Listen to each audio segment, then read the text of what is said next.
SNX Radio, typical skeptic crew.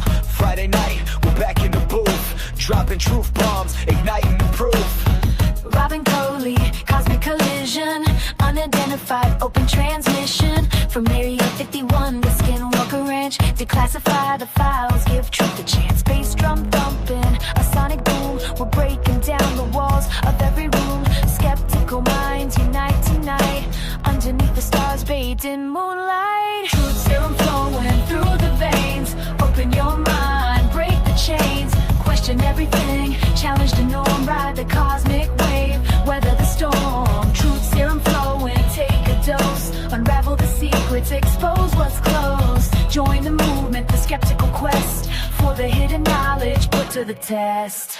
Cryptids creeping in the shadows deep, ancient mysteries, secrets they keep. Bigfoot's footprints, Loch Ness's grace, unexplained phenomena, time and space. We're chasing ghosts with EMF readers, searching for answers, cosmic leaders, digging for the truth beneath the surface. Uncover the lies with the lyrical purpose. Truth serum flowing through the veins, open your mind, break the chains. Question everything, challenge the norm, ride the cosmic wave, weather the storm. Truth serum flowing, take a dose, unravel the secrets, expose what's closed. Join the movement, the skeptical quest for the hidden knowledge put to the test. From Roswell crashes to ancient lore, we're exploring the unknown and so much more. Conspiracy theories, twisted and true, uncover the answers, me and you. Truth serum flowing through the veins, open your mind, break the chains. Question everything, challenge the norm, ride the cosmic wave, weather the storm. Truth serum flowing, take a dose, unravel the secrets, expose what's closed. Join the movement, the skeptical quest for the hidden knowledge put to the test. SNX and typical skeptics sign off. Keep searching for truth, turn the lights off, I'll keep them on, whatever you choose. Just keep questioning, never lose that skeptical spark, that curious fire. Explore the unknown, take it higher.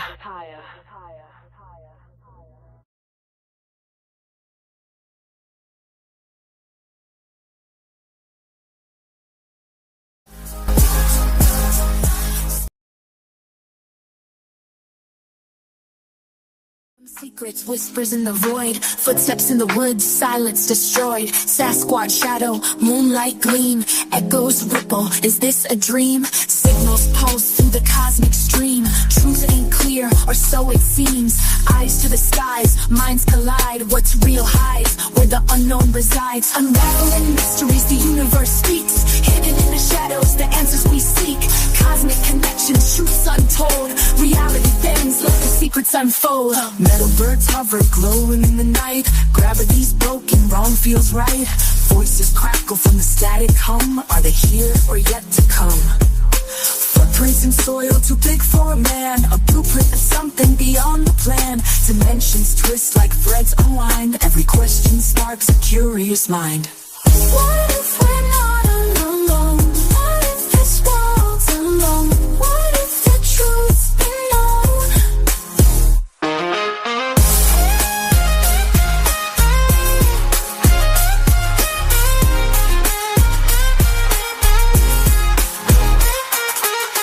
Like gleam and no racing. Everything is this old known race. Everyone a mysteries, the unknown, where the unknown resides. Metal birds hover, glowing in the night. Gravity's broken, wrong feels right. Voices crackle from the static hum. Are they here or yet to come? Footprints in soil too big for a man. A blueprint of something beyond the plan. Dimensions twist like threads unwind. Every question sparks a curious mind. What if we're not alone? What if this world's alone? What if the truth's been known?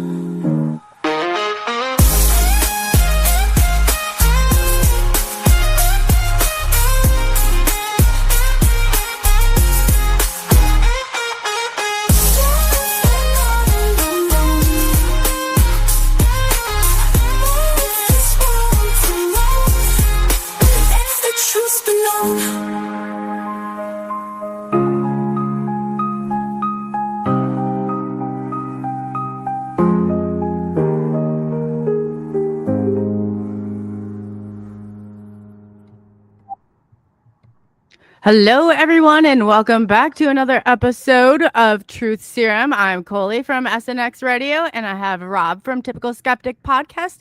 Tonight, we have two very exciting special guests. As usual, I'm going to keep dropping that link live, and I'm going to hand this on over to Rob. So, hey, everybody. Welcome to everybody on Facebook, Instagram, Twitter, Rumble. Glad to have you guys all here. Tonight, we have two absolute, monsters in the UFO community. I'm talking absolute legends, like guys I really look up to. We have with us Peter Maxwell Slattery. He's an internationally recognized ET contact experiencer, author, filmmaker, and founder of ESETI Australia. He's documented thousands of UFO sightings and interactions, proving one of the most compelling modern archives of extraterrestrial contact. We also have the amazing James Dillian. He's a renowned contactee, author, and founder of the ESETI Ranch in Washington State, a global hotspot for UFO sightings and spiritual awakening. With decades of firsthand experience, James has become a central figure in bridging UFO phenomena with human consciousness and spiritual growth.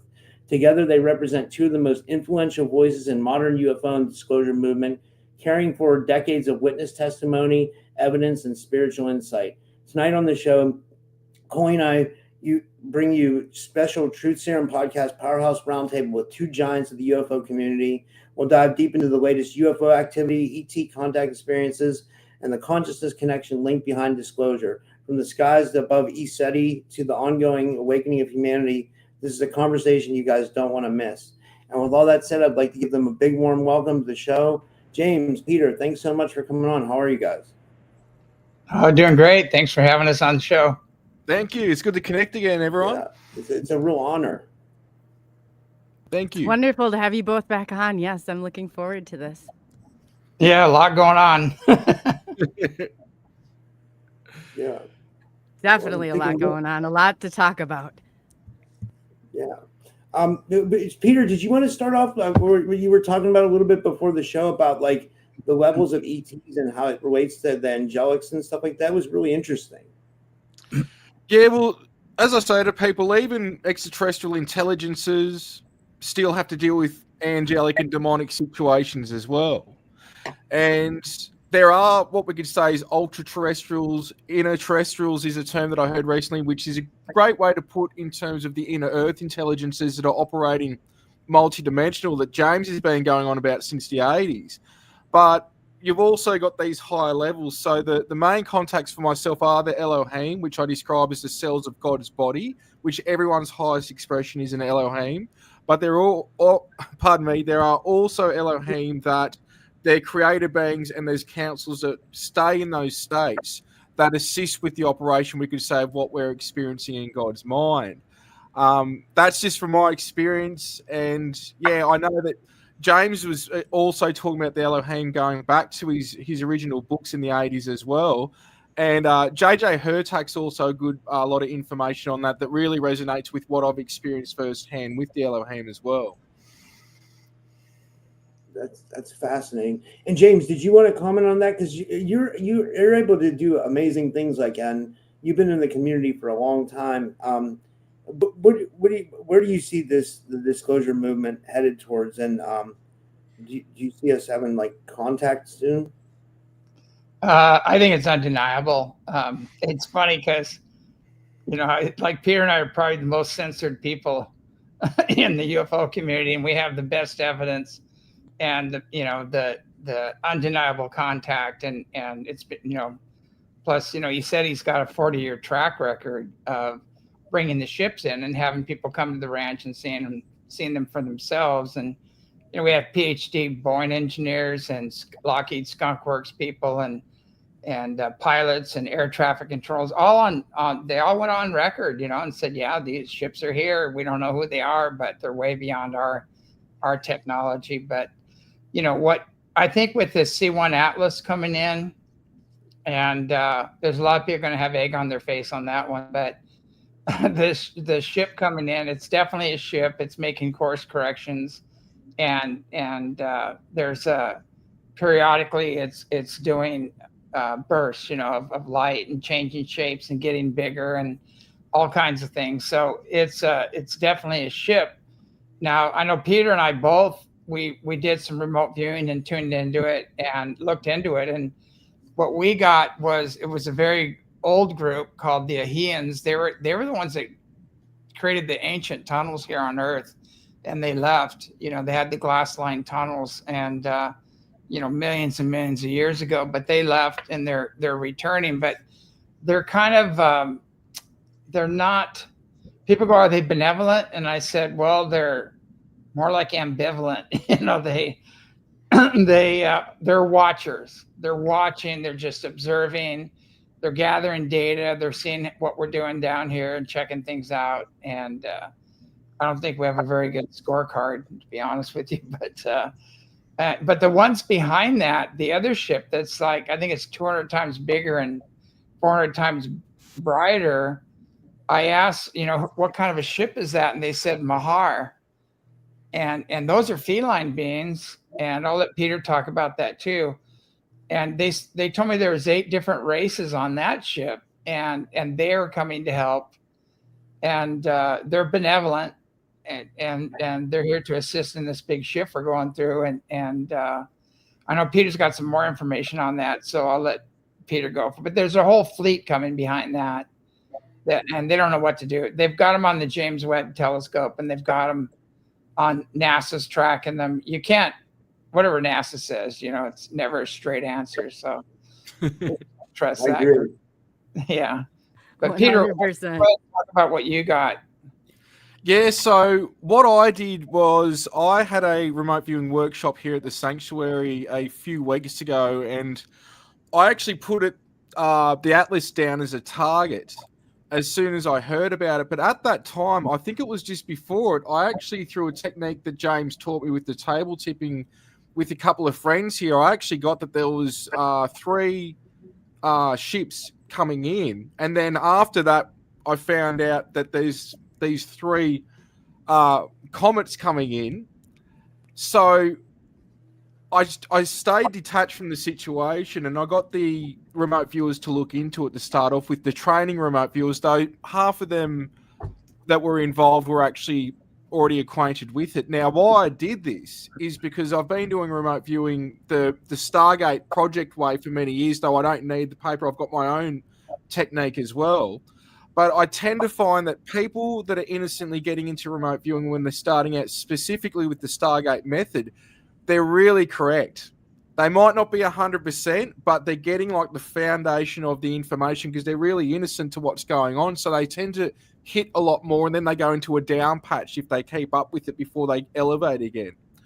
So we did get that this is a vehicle, that it's definitely an object. And going on from that, hearing even John Vivanka, he was saying the same. So where this gets even more interesting is it happened just before we started this show with James saying that he got in contact with the group or got information that there was a group called the Mahar. Now, I've been writing and talking about this group going back quite a number of years. The ones that I'm in contact with predominantly from this group are from Sirius, and they're black, they're melanin dominant.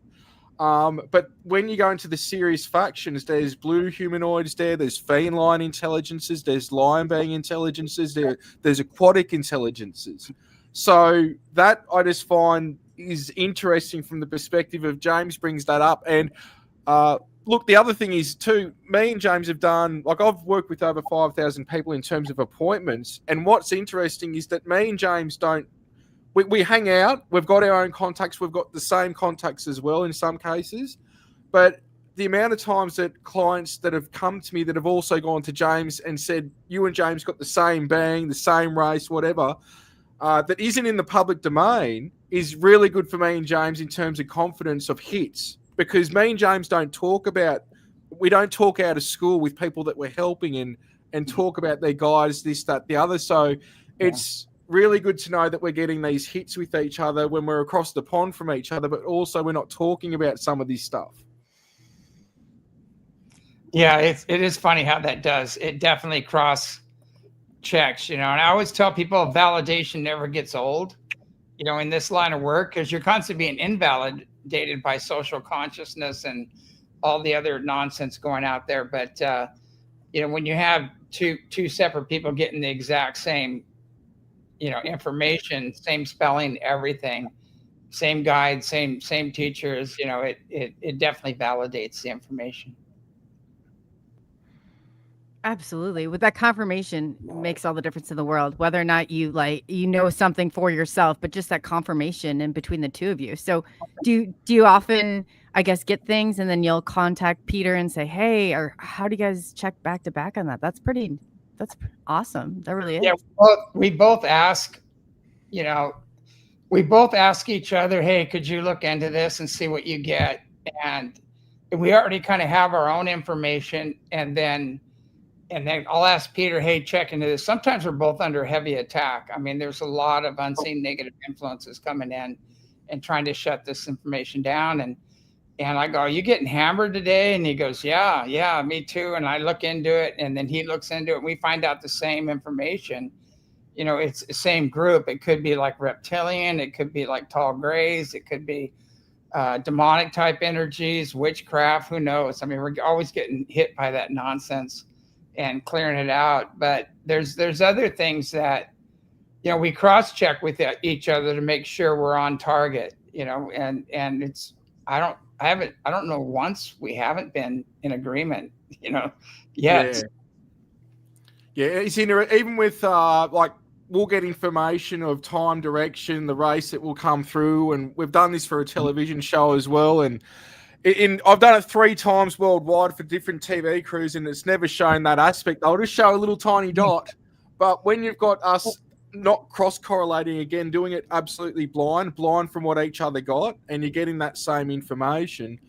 Even when we recently did a workshop together in the United States at his City Ranch, there was just it just goes absolutely off every time as well. And James has stayed in Australia for a number of months as well in the past, and same thing. Like just the contacts there, we've got the evidence, you know, we've got the confirmation, and so a lot of this is broad daylight as well. It's not just like a nighttime thing; it's an energetic thing. People either get inner visions or they physically see these intelligences. Both James and I, in broad daylight, have said when and where the crafts will appear, both there and here as well. So, and that's on camera and documented numerous amounts of times, especially in Contact Has Begun too, which is the second film on James covering the in-depth contact that he's having over there as well. Yeah, we've had some funny things happen. Like we have the knock on the door. I walk out with a laser, and Peter's filming, and I take a laser and I shoot at the door on Mount Adams. There's this massive light door, and ships come out of it.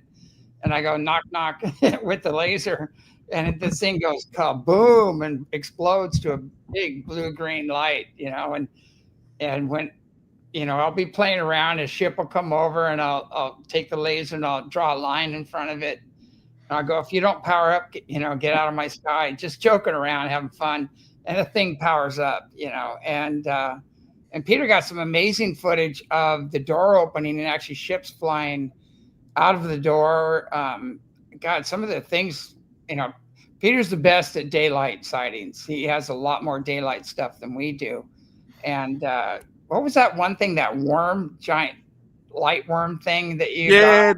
It's just, I think part of it's being the portal area that James has got as well, that really is the caretaker and holding that space of that area. But you don't just have like light beings or nature spirits and extraterrestrials. You've got a lot of stuff that's very ancient that's in that area. Everything from like pterodactyl type birds to like, it's like sky worms. It's more like a worm than what we'd describe as what the Yabanis are, which they're known in Mexico, these huge things that are like sort of conglomerates or like clusters of orbs. Mm-hmm. But yeah, there was one time we got the sky worm as well, and that was broad daylight with like I think 8 of us on the lawn, and it was bigger than James's house, the main house on the ranch. This thing was absolutely huge. So it's a crazy area, especially once you hear the stories and that and talk to some of the locals around James, and some of them law enforcement and just the average people, and people have just seen absolutely crazy stuff over there as well.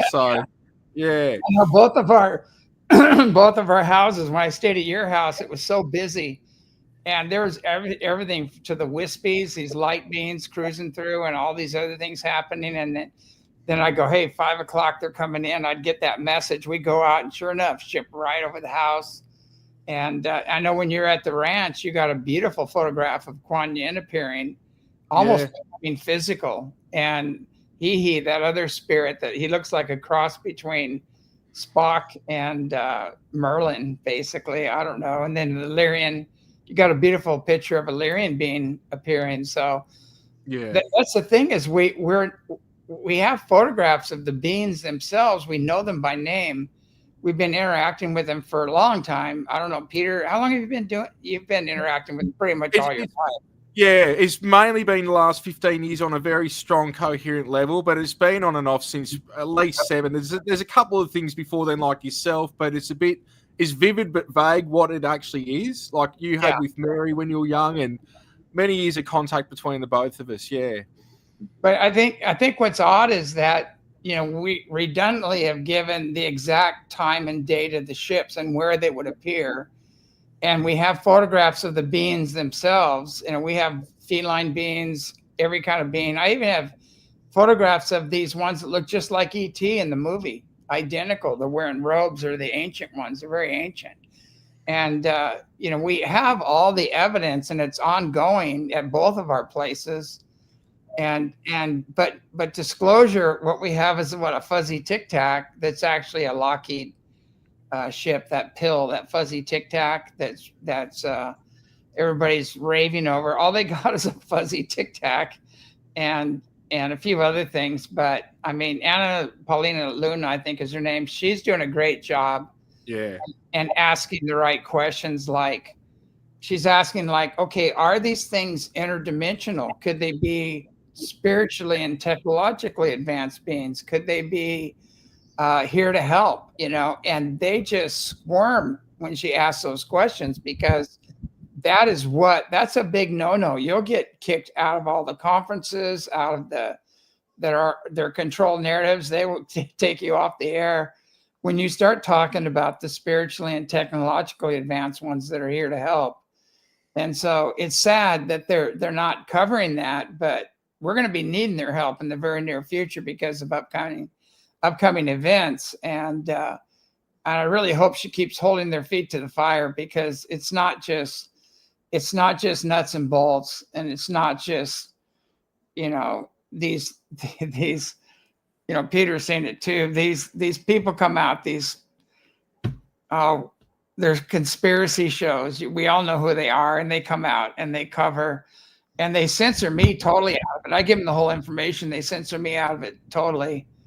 And the last one was an ancient one about aliens. I won't mention their name, but they censor me out of the whole thing. Came to the ranch and they missed everything. They missed the ships when we said they'd come and everything. And the only thing they showed was me grabbing a camera, my hand, and that's it. That was the only appearance I had in there. And they were given orders on high to cut me out of it. I knew they had that. They were given orders because of certain things. But it was just crazy watching that. But with the remote viewers there, with John Vivanco and Peter, and we all gave the exact time when the ships would appear. We remote viewed some of the ships that came over and knew they were just satellites and technology, and that was all confirmed. But some of the ships had these beautiful angelic beings on them. And those are the ones that we gave the exact time when they would show up. And so there's a lot of censorship. There's a lot of controlled narrative in there. And it's kind of sad, but we got to get past all that nonsense. Yeah, I was going to ask you, James, or Peter, both of you emphasize that consciousness is like the real key to contact. Do you feel that's how you're having contact? Is it them reacting to your frequency? And that's why you guys get them to show up? Is it the person, or is it their frequency? It's really all about me. No, I'm just kidding. There's so many people that are saying it's all about them, and it's not. But it is those who have risen to the occasion and those who have raised their frequency, and those are the ones that are being contacted, basically. And I've had people come out to the ranch, and we won't mention one guy, he's a doctor, and he said the only reason ships are coming here is because he's here. And I go, they've been coming here for 500 years that we know about, according to Native Americans and their testimony. And And I was guided here because it's a hot spot, but I came to create a healing center, process-oriented therapies and things, live close to the land and things like that. But I didn't come for the ships, but I didn't realize later I was guided there by the ships to come and put this place together. But, anybody can make contact. All you need is an open mind, a loving heart, and pure intent. Go out, on a clear sky and at night, and say a little prayer and qualify it, and just say, I really want to find out, who you are. Are these ships here? Do I have a connection to them? And qualify it. Tell them you want benevolent contact only, and do a little clearing prayer. Peter and I both teach making sacred space first, clearing your space, and see what happens. And you'll get a contact, and you'll feel it when they do contact you. You'll feel the energy exchange. And if you don't like what you're feeling, do a healing. Clear. If it feels negative, clear out. There are unseen negative influences out there, so you have to keep your space clear to bring in clear information. A lot of people are channeling information from the lower astral level or their own subconscious, and they haven't created sacred space. They haven't done the proper clearing. So that's why you're getting so much misinformation out there right now. That's a good point. Coley, did you want to go? Uh-oh. I didn't realize that myself, so I Michael. apologize. Yes, no, I was just saying that that's really important, and James has talked about that kind of before on the clearings and how important that they are. And he actually did a clearing for me, and I don't know if I ever got a chance, but I'm just going to say real quickly, I was driving back with my child, and I remember all these issues started riling up, and I had no idea what was going on. And I got back, and James said, "Hey, give me a call." And then I looked in here, I called, and he was nailing things. There is no possible way that he would have been able to have known any of these things. And I was like, and then he even said, "Do you see that?" And I was just simultaneously, I could see all of the, if you're a medium, what it looks like energy to me, those. And I could. And I said, "This is the best clearing," I've never had anyone able to do the things that James was able to do. So I just wanted to throw that out there, that I couldn't, there's no words to how impressed and furthermore, I guess even putting the information that he and Peter both, anytime I have asked, hey, James has released evidence. He's released the pictures and the videos of craft going overhead of times. And even so much as, if you watch it in the previous shows, you'll see all of that there. So I've looked at Peter's stuff. They hold the utmost integrity in all of this, and it's you guys have to check into their work, give them, it's just in the ego too. They're just, they don't even take, I think it's absolutely brilliant and phenomenal. And James is it's not me, it's, and he really puts things into perspective. So I guess, in a long-winded, definitely check into their work. Into their work. Yeah, be careful.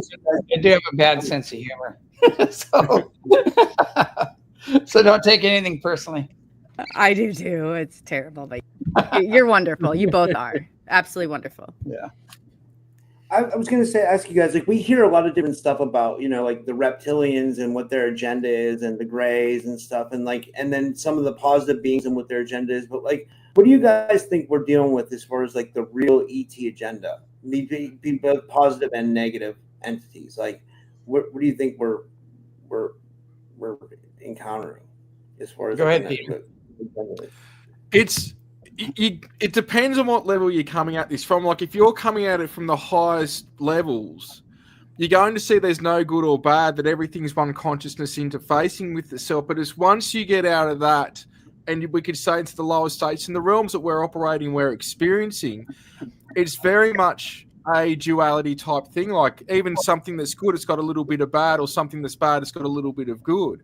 And it really is a soul evolutionary process, but it comes down to, it comes back really to the Elohim in the way that I described it. You've got this intelligence that is the cells of God, and then because we go fractal out from that like a spider web, imagine the core of the spider web is the higher self and it goes fractal out. there are intelligences that have gone from their Elohim self out and wanted to stay out. And these are the creators of what is generally termed of as the AI, which is a distorted form of frequency that is not harmonic or resonant with source. Now, because of this, they are behind a veil that are using what I describe as some reptilian forces as foot soldiers, which are highly psychic, highly manipulative psychic abilities the reptilians have.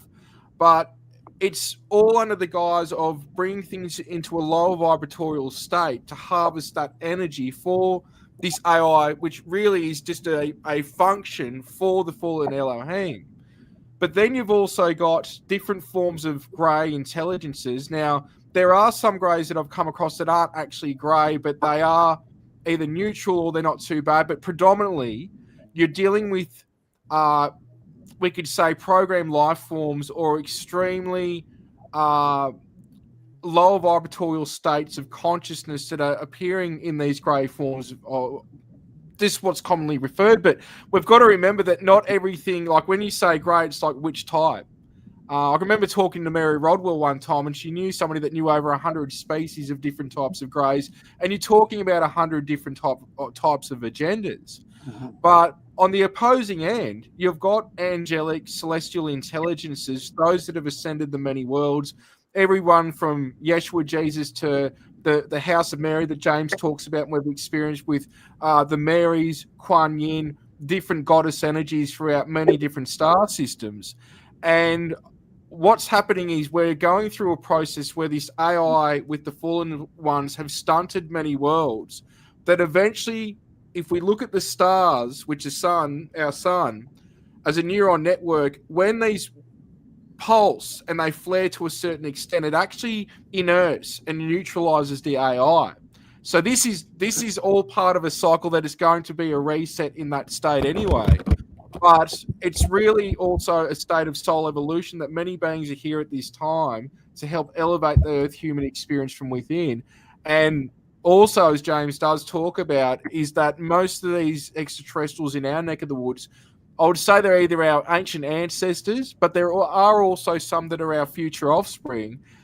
The confusing part with this, if I haven't confused you already, is the temporal, the time dilation aspect of what's going on.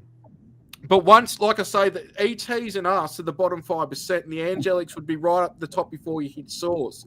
There's another 90% of things and realms and thought form realms and intelligences that are inoperational, that are outside of the frequency, but yet we can tap into them if we want to. But really, this all comes down to partly human potentiality in the human experience that we're experiencing now. And many of us are here to help humans get back into their own sovereign self and assist with clearing that and getting in that energy. And part of this is also soul evolution as well. I know that's sort of like, that's the thumbnail sketch, because really I could, I've done 13 books that really cover different aspects of what you're saying. And it's not a black and white answer to that, if that makes sense, Rob. Yeah, I'd like to cover a little bit of that. Down to basics. Down to basics. There are definitely reptilian energies that Peter talked about, and there's some tall grays that can be really nasty. And then there's 57 varieties or more than that of, we call it the Heinz 57. It's a real gray area. But that's going on too. And then you got kind of demonic type energies, astral beings, you've got the jinn. A lot of this is a really old problem, and there are some really old solutions to it.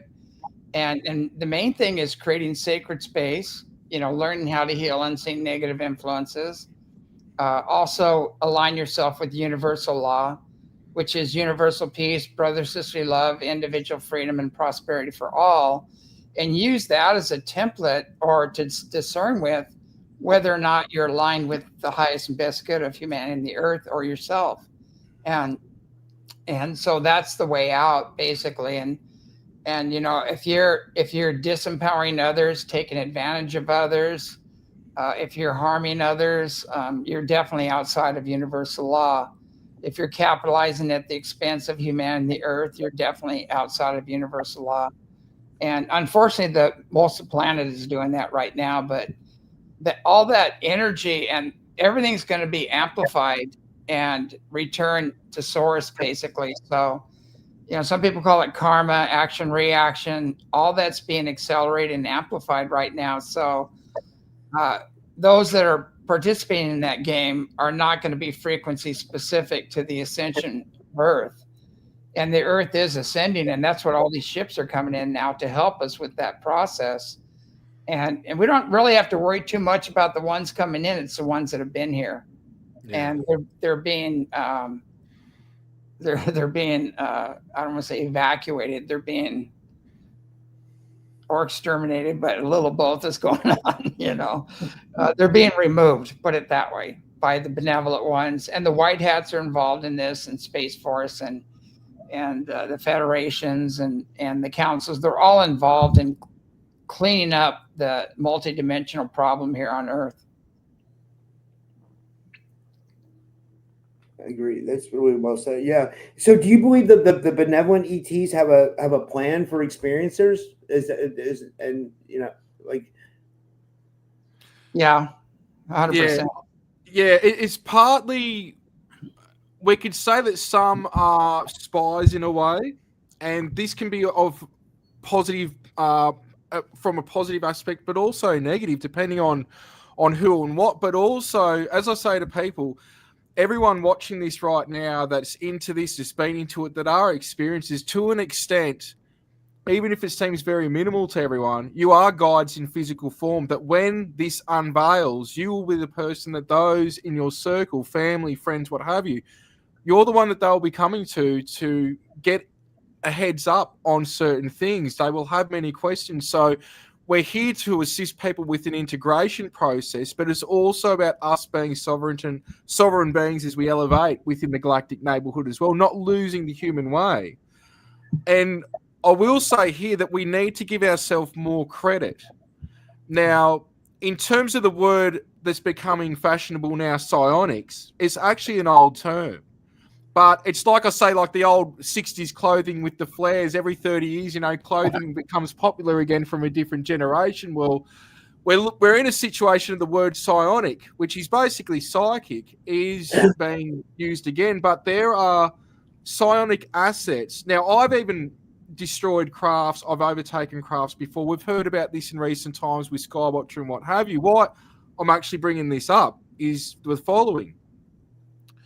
Just because something's ET doesn't mean that it's any better than us. There are certain humans, just like there's certain ETs, that have great psionic capabilities. So if we had a craft that's run through consciousness, it might have an AI aspect as well. A extraterrestrial that's great psionically can overtake that craft. Just like if there's beings like us that are great psychically to a certain extent, you can get past the safeguards and everything because everything's consciousness interfacing with itself and override it. Now, it's up to us what we do with these capabilities, but these are a glimpse, what we could say, the ascension abilities of levitation, telekinesis, manipulation of matter. The list goes on. These are natural abilities that when our brain's operating at 75% like it is now, they seem magical, but they're actually not.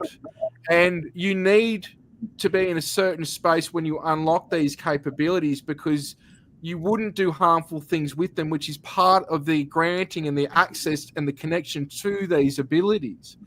And so it's something that we are looked up to in the universe more than what we think, even though we're going through a huge time here of shifting consciousness with the stuff that's going on. We just need to watch the news, not just the last few weeks, but ever since news existed, the way we treat each other.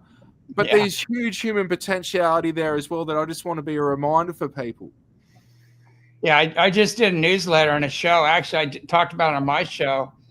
We talk about this as a very old problem. It goes all the way back to the ancient Anunnaki, like 450,000 years ago. And we've always had people coming to the planet to empower people to make their own personal connection with God, Creator, Great Spirit, whatever you want to call it.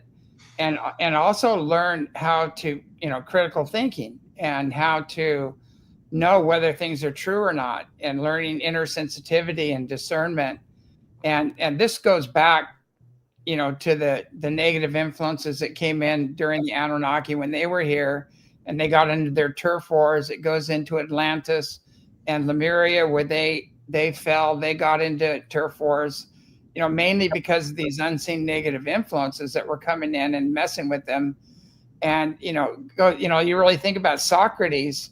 Socrates was killed by the Democratic Party, of the time. And so was Caesar. And, they're all talking about empowering the people, giving funds back to the people, they were paying off their rents and things like that way back then. And they got assassinated, So these things that are going on right now, it's a very, very old problem, these divisionary energies that are happening, left, right, mega, whatever. I always tell people the higher ETs are mega. They're make Earth great again. That's what they're all about. And we were great. We had amazing technologies. The stuff underneath the pyramid, the ancient temples, the stone temples, all of that stuff shows a tremendous advanced culture was here. And we still have technology today in Russia. We have planetary protecting technology that's still operational. And if a massive meteor or something comes in, these things gear up and knock them out and take them out or deflect them. We had one in the United States too, but we took it apart and turned it into a weapon. We should have left it operational, left it going. But we have those technologies. And in the days of Atlantis and Lemuria, the Atlanteans went off track and they went into technology and power over others and went on that track, and the Lemurians were saying, hey, you're off track. You're going against universal law, or the law of one, what they called it back then. And so the Atlanteans took beam weapons over there in ships and melted down their cities, which are the glass underneath the Gobi Desert right now. It's still there today. But we've had this back and forth thing where we've divided. We've allowed these divisionary forces to come in and unseen negative energies and elements and divide the people, create a war.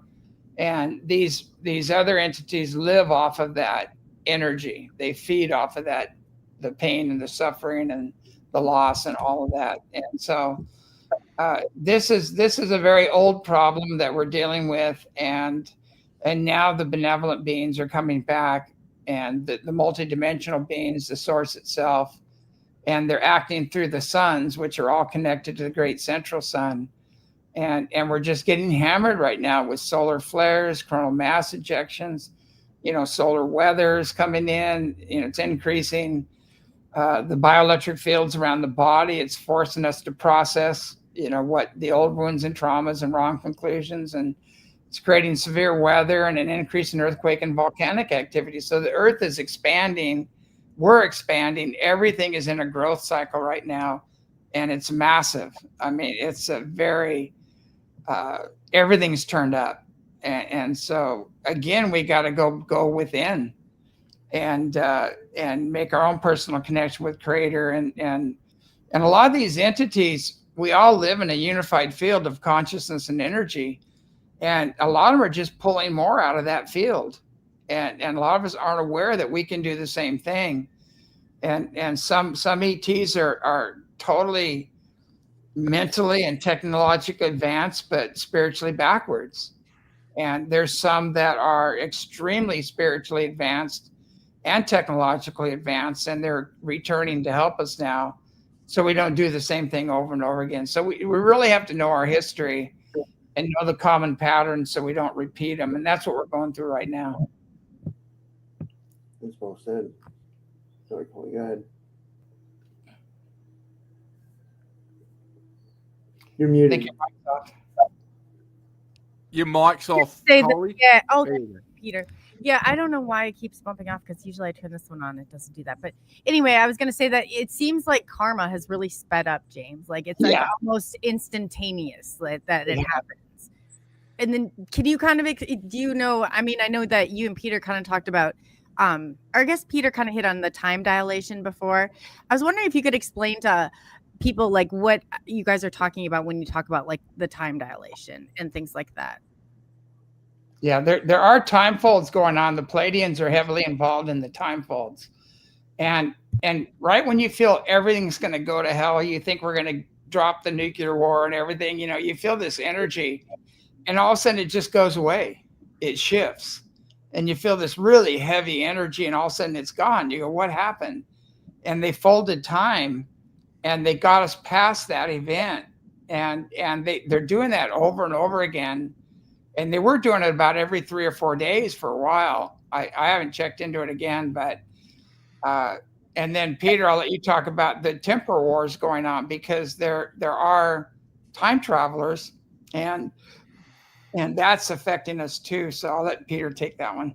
Yeah, it just depends on what level we're coming at this with, because in a way, we've got a replication of as above, so below. So we've had the Lyran Wars, which is where the first fallen ones started their situation in this neck of the woods. But we've got to also remember it has also happened in other galaxies before our galaxy and still continuing on to where that was a war between the fallen ones, reptilian intelligences, that network against humans, Anunnaki at that time, where there is both positive and negative factions of that. And the positive ones actually ascended to higher states of consciousness.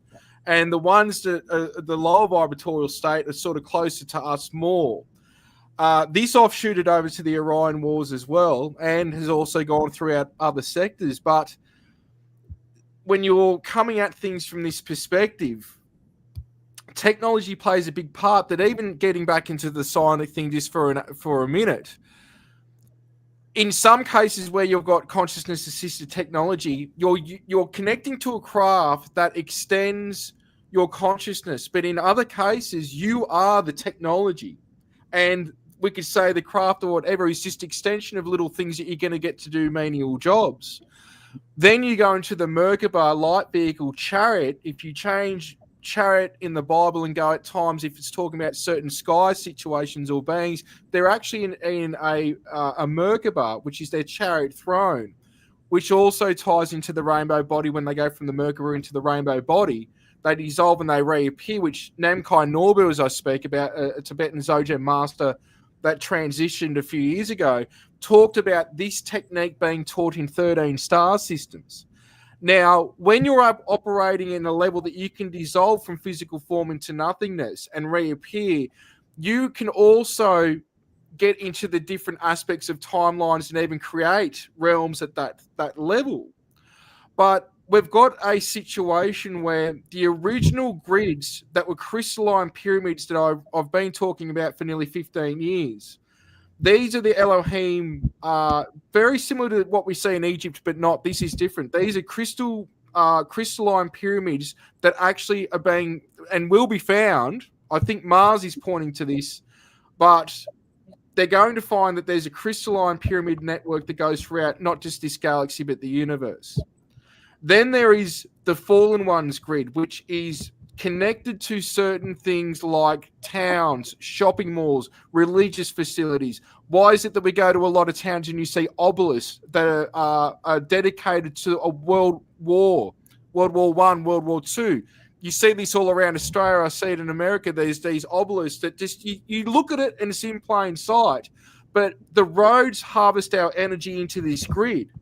So you've got this grid that harvests lower vibratorial energy that feeds the AI. And then what you've got is the positive grid that originally and still is at play. But when you're in a lower vibratorial state, you're going to resonate more with this other grid. And we're here to connect consciously to where we rise above this grid that's going on through a conscious grid and basically make the Fallen Ones grid inert. Because what they're trying to do is keep us in a fallen timeline, in a timeline that they control, that they, through their consciousness-assisted technology, control where and how things are done, which is why they knew thousands of years ago where we would be today in terms of technology and how to manipulate that. So there's different types of technologies being at play here with different beings that are controlling these technologies. But this is why when you connect to the divine through the heart space, which is the core of the light body, enough of us we can override any of this, which is what the Pleiadians are assisting with, along with many others, especially as we're going into this time of compression to where the energies are coming in. And it's just like filling up a jug. It gets to a point that it's going to start to overflow. So what's happening is what's overflowing is the lower vibratorial states of energy, the wrong conclusions, the judgments, all the crap, also epigenetically. And we're basically going through a form of an energetic purging, whether we're ready for it or not. It's just, this is happening no matter what people think. Wow, that's so... I get that was a lot, Peter. You're not having an aneurysm. That was amazing, though. I was like, James, feel everybody's head's about ready to explode. You know, it's like my head's ready to explode. Wow, and that was, I mean, sad, I guess, and you know, for the rest of us that are not as savvy as what you are with all that, I mean, that was a profound amount of information. I think I would have to just rewind and go back and listen through, because that's, I mean, you just blew my mind right there, Peter. You really did. I mean, that was impressive. There's crystalline grids throughout the whole earth. Everything on the earth is a crystal. Sand is a crystal. Water is a crystal. People don't realize, how crystalline, and we're moving into more of a crystalline body eventually. And we have to realize, that these things are changing. When I was at Contact in the Desert, we went out to Giant Rock, and I was out there and I went, oh my God, there's these big crystal veins there going out everywhere, and so we sat where they converged. And then I found out that this was a sacred place where all the Native Americans elders used to gather at this one place. And I go, I know why they gathered here and did their ceremonies, because of the merging of these big crystalline grids, and they're physical. They're not, you can see the big crystal veins right on coming out of the ground. And so we did a little ceremony there, and we did a thing where we released any ancestors, anybody that needed clearing or healing. And then we actually had a woman there that was photographing it. And she started photographing, and we were all phasing out. You could see right through us. We were going in and out of existence. You could see an Andromedan ship above us. A huge Andromedan ship came in above us. There's other ships flying across the desert. I mean, it was crazy. We were higher than a kite. And you see all these swirls of energy coming up from the ground surrounding us. And it was all documented. And these things are real. These places are real. The elders know about them. And if you want to know about, our ancestors, our star nations, and we need to start talking to the elders. The Aboriginal elders, they all talk about the Pleiades. The Cherokee point at the Pleiades. The Dakota Sioux, all of them talk about the Pleiades, and even the shamans in the Philippines. And so the Hawaiians here, you ask them where you came from originally, and they pointed at the Pleiades, and then they said, we actually came from the Pleiades. We colonized Australia and Africa, and then we started island hopping to get to here. And it's in all the ancient stories, if we listen to them, that we're a series of colonies here. We're a series of star nations that set up their colonies and got taken out by wars and great cataclysms and pole shifts and things like that. And everybody had to start over again. And now the ancient ones are returning, and that's what you're seeing with C1 Atlas and these other massive Mahar ships and these other ones. They're all returning now to help us through this shift. So how do you see this happen? Like with, I guess, really cool. in what's coming on with the general public? It's not that I worry about any of us that are up here on this panel. Yeah. I'm concerned at how the general public is going to respond to all this. The muggles. Yeah, the muggles doesn't have a real problem. But, Lord. Here's my message to the church, basically the God-fearing Christians. But, you should stop fearing God, because God is pure, unconditional love and joy and bliss. And it's within everyone. It's not external. And as I was saying, the people that became one with God, they became one with the unified field that we're all part of. And it's multidimensional. And God is multidimensional. There's many mansions, it's the unified field in which we all exist. It's the one consciousness that encompasses all consciousness and all planes and dimensions throughout the multiverse. And so we need to stop being sucked into these external gods and these jealous, wrathful gods and these images of the past, and which ties into kind of, I was trying to stay away from the Charlie Kirk thing, but I think it's awesome that they're really talking about the family, about people making their own God connection, and that people need to start being kind to each other and being more tolerant and forgiving. That's awesome. All that is awesome. There's one little thing I might recommend, that is that make your own personal connection with God, make your own contact with these spiritual and technologically advanced beings, make your own contact with the masters, beautiful many servants thereof, whatever you want to call them, Yeshua ben Joseph, which is Jesus' real name, or, Baba Ji, or Mary, or Kuan Yin, or whatever. All the cultures have their own masters that came here to help. And we need to stop the division game, the culture and religious programs, and all these division games, because we all came from the same source and we're all family. And we have to come to terms with that. And there's a greater family of man that's returning. And some of them are very different and some are just like us.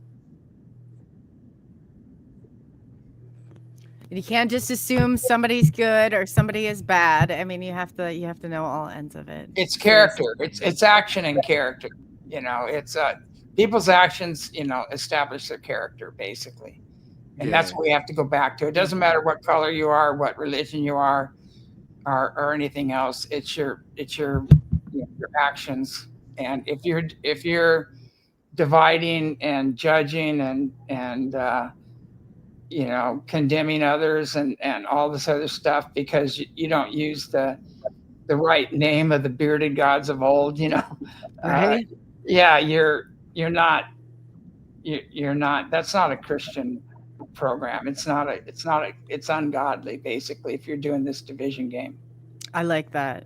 And James, you've said this time and time again when you've been on the show too, intention. Somebody's intention, setting your intention, like where you're coming and active. And that's so true. That is so true. Yeah. And intention is the director of everything. If you tend to do harm on others and take advantage of others and everything else, well, there's going to be a blowback to that. And that's all, like you said, it's all being amplified right now and accelerated. So if you intend to be, I tell people, they go, this is way beyond my pay grade. I don't understand any of this and everything else. And I said, just be a good person. Yeah.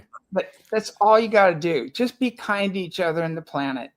You don't have to understand all this stuff, and trust your heart. Make your own personal connection with God, Creator, Great Spirit. Trust your heart. And when you're screwing up, and when you're doing things that are harmful to humanity and nature, and just stop doing it. That's what Jesus said, go and sin no more. He goes, neither do I judge you, nor does the Father judge me, because God can't judge. It's beyond that. But he's saying, go and sin no more. He's saying, quit screwing up. Quit going against universal law. Because there's going to be a reaction to that action. And, and so, I mean, basically that's what he's saying.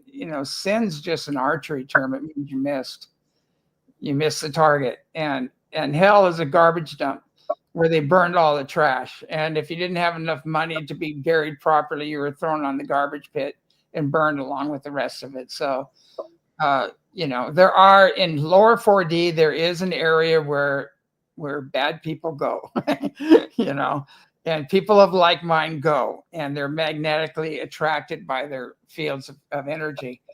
And so your consciousness determines where you go. And so there are places for those people where others of like mind all gather, and it's It's in the lower fourth dimension. They call it the astral level, and the lower astral level, where they get to hang out with those of like mind and reptilians and grays and a lot of nasty things that aren't even human. You know, they can go play on that level if they need to, but the game on Earth is over. It's coming to an end. I agree with you there. We've gone on like this for far too long. It's got to be catching up with us soon. I know. It's unbelievable. I know. I call it the rubber band effect. It pulls back and it swings the other way, but it's also a reminder that, and a lot of people just don't get it, even in the spiritual community, and it's in no way belittling people, but these lower energies, they overshadow people to where even, I'm sure many people have experienced, friends and family that don't look like them momentarily, they're still them as a human, but they say, they act, they do something that they wouldn't do in a million years. And this is, again, because these energies can overshadow, and they don't have human interests in their heart whatsoever. You basically you're dealing with something that's not human. That's the thing. You're dealing with something that is not human, and because that, you will not get it. But if you're aware of it, now you've got knowledge of it, well, then is implementing it, now getting to the wisdom, which is being proactive with that, whether through prayers, clearings, getting yourself out of certain situations, knowing through the heart of something not feeling right, of getting out of that situation. But we are on the precipice of the ascension age, and really it's a individual but also group collective thing, and it's not just us. Even here at the sanctuary last weekend, we had the whole group experience the Yorta Yorta tribe, which is the Aboriginal tribe in the area. We've also got other intelligences and spirits that are living around here. Some are ultra-terrestrial, some are what we could say is past humans that, they call in and out. There's different masters, but then you've got the extraterrestrial component as well as the angelic component as well. And a lot of these energies, besides the angelics, because they can even go fractal out and experience the many mansions, not just humans, what's residing around us, it's going to get an opportunity to elevate to their next level as well in the cases for them, if that's what they want to be a part of as well. But either way, we could say that there's an ascension that's going to happen either way, whether it's, getting to the realms of light, whether it's just shedding this frequency and going to a new frequency where people are living in harmony. It's going to be slightly different for each person, but there's more than what meets the eye that, most people are aware of, even within the spiritual community.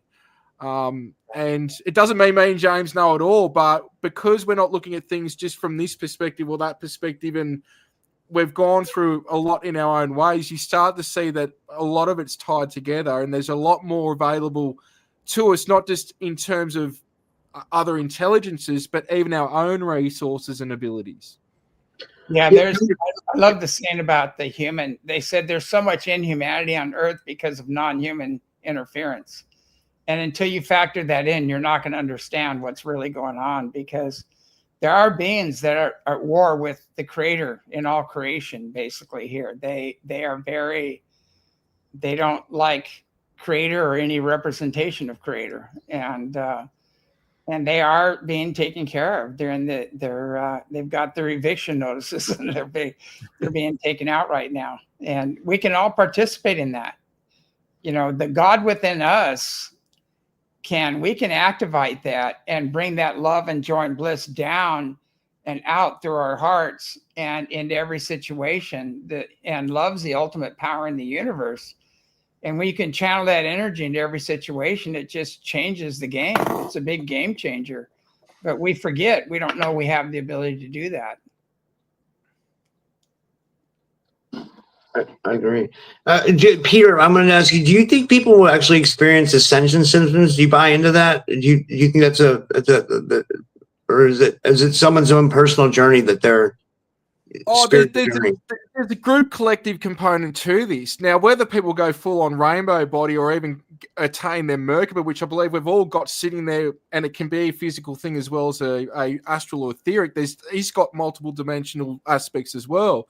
But writing about in the books, we could even say, and it ties in with some of Dolores Cannon stuff, if you even look at the shift symptoms, which are signs of the ascension symptoms, some of these are very much the same as what we could say is Wi-Fi radiation being affected by 5G and different things.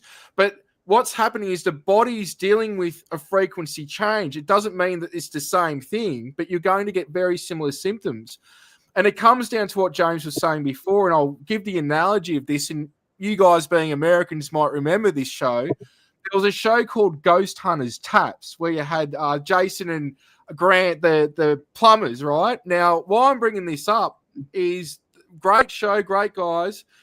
Not only are they doing clearings, but they had a really cool show in this this aspect, which is more so in America, you've got basements. Now, in some cases, people can get paranoid, hallucinate, feel sick, feel like they're being watched. And what it is when they go into a basement, if it's got the power box down there and it's not shielded well or bad wiring, they call it a fear cage. They're being affected by the EMF, the electromagnetic field. Now let's take this from a basement to the entire globe. When you get a huge CME, that energy is affecting us, and you'll get people being clumsy, having outbreaks, not feeling themselves, even having to lay down, all the exact same thing.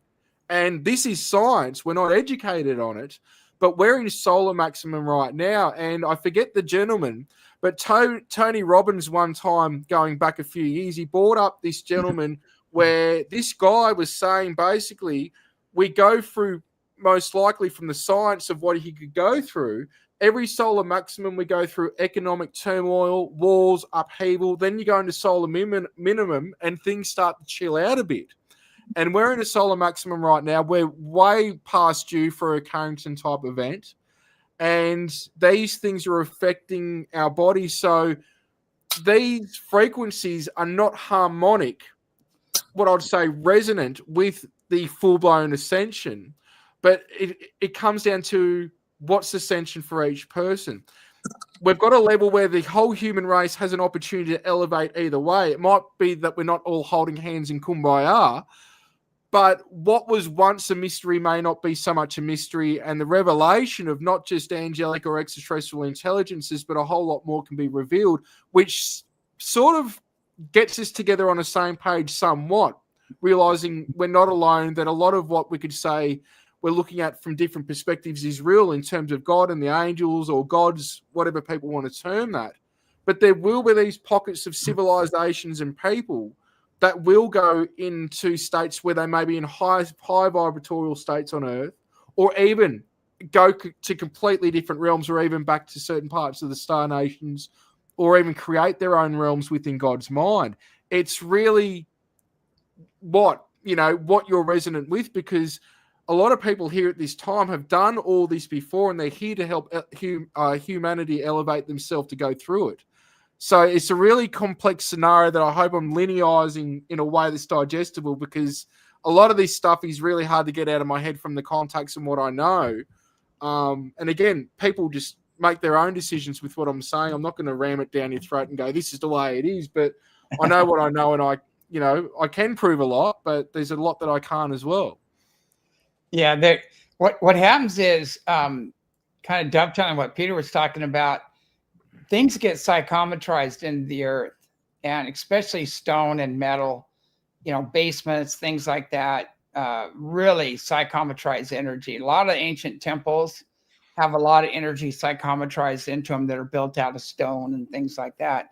And you can go pick up that energy, positive or negative. If you go to a place like Gettysburg, where there's a big war, or some big Native American battle area, where a lot of people were killed, you'll feel that energy. If you're sensitive, you're going to feel the energy. And when these huge energy bursts come in, like a massive solar flare, Schumann resonance is going off the scale, it's going to bring everything up. It's going to bring that energy up and out to be healed and cleared. And if you're in that area, you're going to feel that energy, but you can clear it yourself by doing these other techniques that we teach, and Peter teaches those as well. But it's more than one thing. If you have a major solar storm going on and a full moon and everything's lined up, I always tell people, just stay in. Don't go out and drive, don't interact with people, because, lunatic is a real science, and people become lunatics when there's a massive solar storm and the moon is full and all these other things.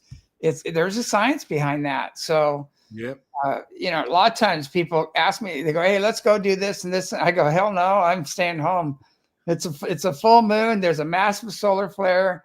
And a lot of people are going to go bat-esque crazy, out there right now. And you can watch, the hospitals get full, the jails get full, all this happens during these times, and your body is going to get hammered, and you're going to have emotional outbursts. You're going to have lethargic. You're going to go on these waves, and you're going to get really high, and then you're going to get really low, and you're going to feel these transitions. And the physical body is also trying to adjust. So it's going to have all kinds of ailments and things like that. It's important to meditate, take your shoes off, reground, get in touch with the changes in the Earth's frequency, drink a lot of fresh water, clear water, and, lighten up on your food a little bit, and really get your meditation time in, and your prayer, and start creating the future you want to see. Don't live in the past, or, release the past, forgive, and move on to the next, create something else. Now you know what you don't want. Let's create something, what you really do want, and go from there. And that's what we need to do. And we're having a golden opportunity to do that. Literally, we are being bombed by these golden energies right now, and we're moving into the golden age. And we're going to have to take personal responsibility for, the people and things we've manifested into our life, and just release the past, forgive it, and try something else. Try creating a different world, a positive world, a more loving, more beneficial world. Yeah. It's a huge thing. Like the last few weeks as well, we had an hour and a half long solar flare, I believe. We had at the same time a full moon and eclipse. You've got Atlas coming through plus others. Yeah. All those things on a space level weather is absolutely huge. But this is the thing, right? Just like with astrology, people will live their life by it, but what it is a template of maybe your emotions, what your life could be like. But what it is it's giving you a heads up. It doesn't mean you live within this framework. It's basically an opportunity to see these situations that are in your life and an opportunity to elevate and ascend above the framework of the astrology that you've got. So there's definitely stuff to all this type of stuff, but it does come back to, like James was saying, like it's taking personal responsibility. You can't just say, because this is happening, the full moon's doing this, that, the other, and let it determine your life. You see it as a signpost of ways that you can navigate depending on what the sign is and the situation. But ascension's for all, and it's just up to us if we can take it. We have a highway here. We call it Dodgeball Highway, and I've been there. Is that in Hawaii? The road? Yeah, it's in Hawaii, and unfortunately, a lot of people are, like they got the thing, and a lot of elderly people here, and retired people, and a lot of people like to drink a lot and drive, and it's a very windy highway, and there's days you'll see that when you've got like a full moon and major solar activity and everything else, you'll drive into town, you'll see one car after another in the jungle with their taillights sticking out, people going off the road, a lot of people passing on curves that shouldn't be, and it is, you got to drive really defensively, and right now we really need to pay attention to our surroundings and be a little defensive on where we go and what we do and things like that, and might want to stay out of the bars, and stay out of the raves, and a few things like that, because there's all kinds of entities wanting to jump in, and stay away from these negative events that are happening. There's a big bifurcation of worlds happening, and people are becoming polarized, and some people are on the downward spiral, and they're choosing the division, the separation game, againstness, all that stuff. Just don't participate in those things, and you'll be a lot better off, with what's coming down, with the energies coming in. Oh, that's well said. That's really well said. Coley, did you have anything? I was just going to say, I just really appreciate James and Peter both. You were talking about the fact that we all hold accountability in every decision and every choice that's made. It's like you can't blame one thing or another. It's always, I say, dynamic. It really is. I think the quicker that we can do this, the quicker we can kind of like fast forward through some of this stuff. It's just sometimes it's so painful and excruciating to get through. It's like, but you're right. I mean, even in the most of those situations, there's accountability on all ends. I really believe that. Yeah, I did a counseling this morning. It was really interesting with this woman, and she was saying, we did a counseling, and I can't go into details, but she had a lot of off-world lives and living in very advanced cultures and societies, and where they operate under universal law. People are all loving and caring and took care of each other and their environment, and she's down here just getting knocked back and forth and having to deal with all this nonsense and everything. And she was really having a hard time dealing with it, as a lot of us are. And I go, you bought the e-ticket. You chose to come here to bring what to help this change coming, and you got to depersonalize what's happening right now, and learn to say, not mine. This isn't mine. I'm not. And raise up out of it, raise your frequencies up out of it, and be an example to others, and bring in that knowledge that you have from those ancient lifetimes, or very highly spiritually and technologically advanced lifetimes. That's what you came to do, to bring that to the earth. And don't get caught up. And she goes, well, I just don't belong here. And I go, well, true that, you really belong to a more advanced civilization, but you're down here, you bought the e-ticket and you came to help, and you just you can't take all this craziness personally. We knew we were going to go into end time madness. We knew all this was going to happen. And we chose to come in here and experience different things and so you can flip them rather than be a negative thing. Go, okay, I gained the wisdom from that experience. Now I have that in my tool belt, and now I can go on and help others and get on. And really, it's really hard, because a lot of people are going, I don't understand this. I just can't figure this out. And I go, no, you totally understand it. Sometimes you just can't believe how stupid things are. You're so you're true. fine. You're fine. You do understand it, and it is happening. I mean, I've never ceased to amaze me what some people do, and I go, my God, you're going to hurt yourself. You might want to slow down. And on this, and that's what the masters are doing. They're up there and they're going, oh no, and they're going, no, left turn, don't go, don't do that, and we're not listening, and so we get hammered back on the path again, and that's just the way it works down here. I like it, hammered back on the path again, because that's about what I mean. That's, putting it nicely. You're always going to get back on the path. I mean, you can take a detour, but you're going to get smacked back on the path. It's just like the ranch. I did a bunch through synchronicity and everything else. I ended up at the ranch anyway, and I found the ranch. I found it on a map. I circled where I was supposed to go. I had visions, everything. I threw in the map in the closet, forgot about it, and ended up at ESETI anyway. And so through a series of synchronistic things. But sometimes, no matter how hard you try, you always end up back on track.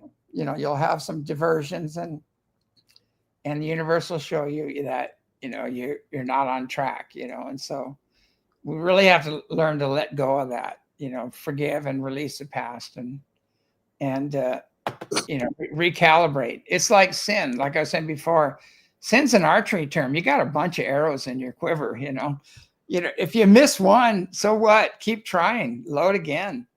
You don't have some jealous, wrathful God with a laptop taking notes that's going to punish you. There's just action reaction down here. You know, if you really harm somebody, their relatives are going to come after you. You know, that's just the way it is. And so, you know, again, just be kind to each other, be kind to the planet, and do the best you can. I agree that cracked me up with a laptop. Keeping track. Right. A laptop, a lightning bolt and a laptop. Yeah, right. You know, jealous God. Yeah, he's gonna. Oh man, well, there were jealous, wrathful gods, little g gods on the earth at times, and they were very, they were very advanced mentally and technologically, but spiritually backwards, and that's where you get the wrathful God from. It's in our history, you know, and it's a long story, but we've had some very bad experiences with some very advanced beings that were spiritually backwards in our ancient history. That's a good point too. That just because they're not, you know, just because they're not more advanced in one area does not mean that they're advanced in them all. So that's a good way of putting that. People automatically assume. Looks like we lost Peter. Oh, we have he just popped back in. Real quick, there was a question. There's actually some that I'm holding here for just in a minute. But James, I thought this would be a good time to put this in here. Tell us about being that he the beings that he channeled for his book. I haven't gotten to read them yet. I want to. Yeah, there's the main source was Ezekiel, which is an ascended version of Ezekiel that merged with Cassia. And they soul merged and ascended together. So it's actually both male and female. And I asked the Andromedans, you know, when I was trying to figure out what the hell I'm doing down here, they said you're the hands and feet of Ezekiel. And I went, what? You know, what is this? I go, who is Ezekiel? And they go, he's a seventh dimensional being.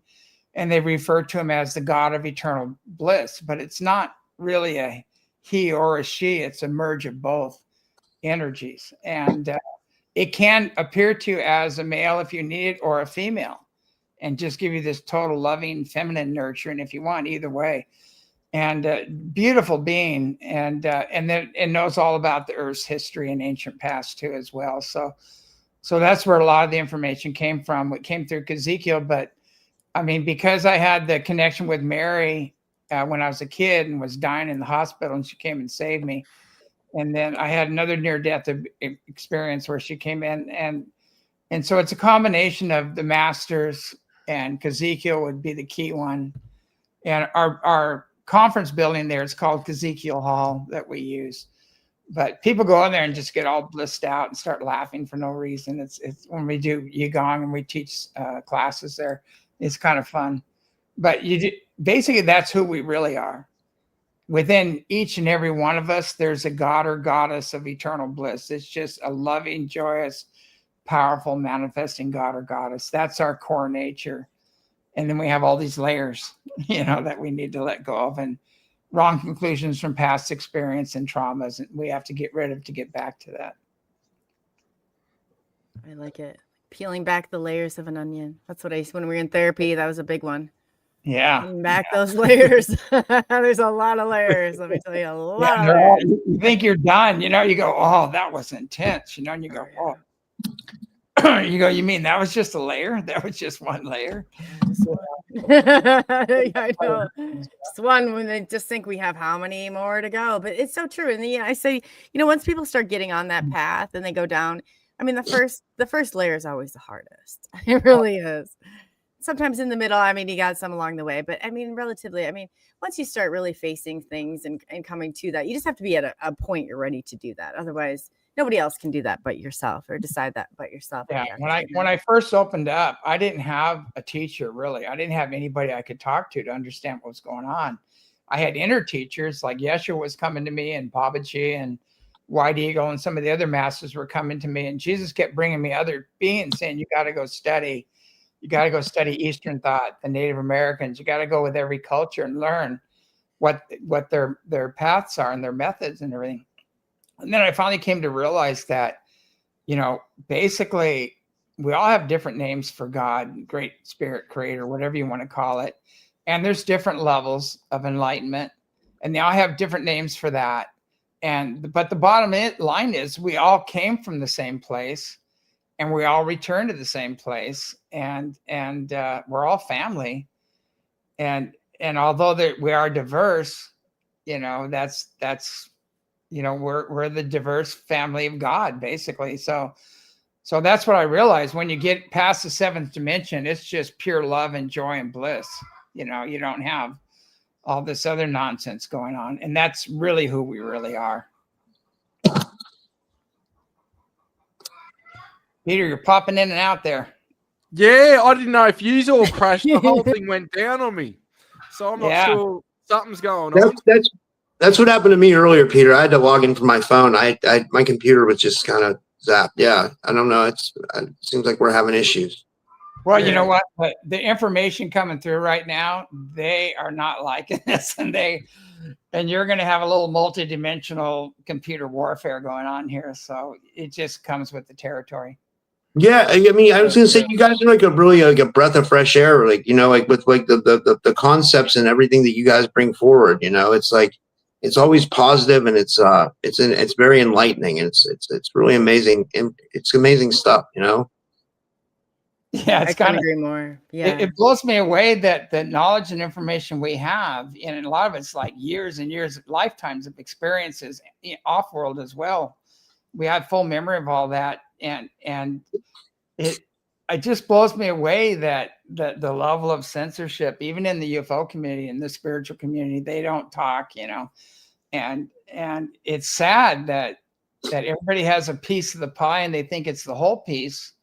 And they want to defend that piece, and everybody else is wrong. And it's just like, let's bring the whole pie out, and everybody, there's plenty of pie for everybody.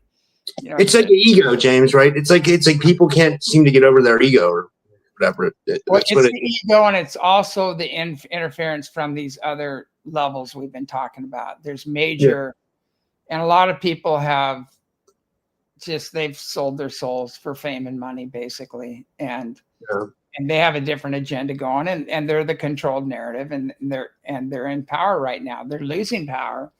They're folding in on themselves. But I always tell people, they go, why don't you just go after this and take it down? I say, I don't have to do anything. It's taking itself down. I just have to stay aligned with the higher consciousness and energy. And a master teacher once said, he said, everything comes from and returns to the same point. And he said, be the point. Don't go out and fight and argue and deal with all the nonsense. Just stay anchored in your own personal connection with Creator. Be the point. And who gives a crap what other people think? It's just like, I'm good. I've died a couple times. I'm good with God and Creator.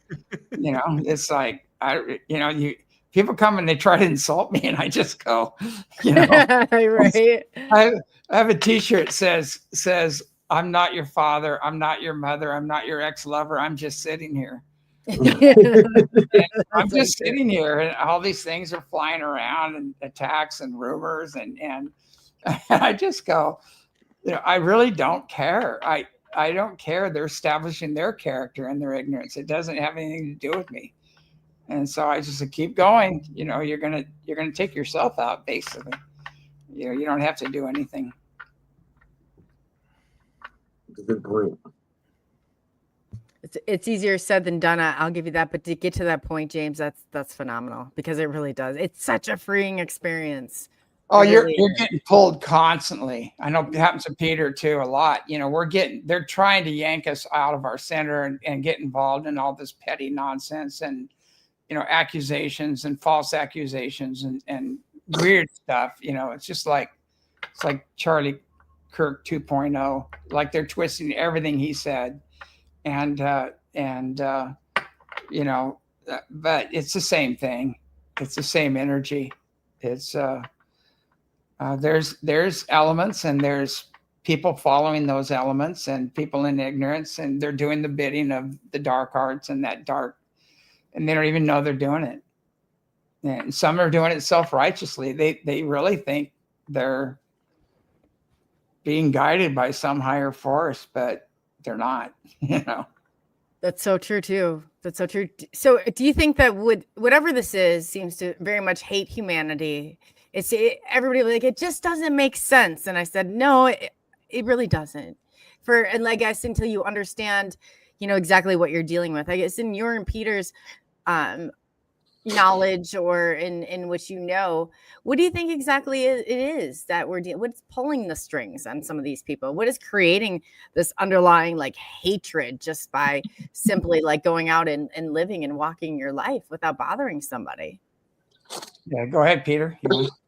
Well, it comes back to what I said before. It's not human. It's demonic, archonic, reptilian, and this lower distorted frequency is what is perpetuating them to exist in the states that they are. It's resonant with them. It's like it's the opposite for us.